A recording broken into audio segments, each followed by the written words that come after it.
கலையாத கல்வியும் குறையாத வயதுமோர் கபடுவாராத நட்பும்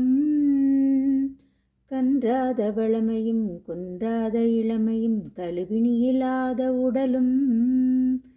சலியாத மனமும் அன்பகலாத மனைவியும் தவறாத சந்தானமும் தாழாத கீர்த்தியும் மாறாத வார்த்தையும் தடைகள் வாராத கொடையும் தொலையாத நிதியமும் கோணாத கோலும் ஒரு துன்பம் இல்லாத வாழ்வும் துய்யனின் பாதத்தில் அன்பும் உதவி பெரிய தொண்டரோடு கூட்டு கண்டாய் அலையாளி அரிது எழும் மாயனது தங்கையே ஆதி கடவுரின் வாழ்வே அமுதீசர் ஒரு பாகம் அகலாத சுகபாணி அருள்வாமி அபிராமியே அருள்வாமி அபிராமியே.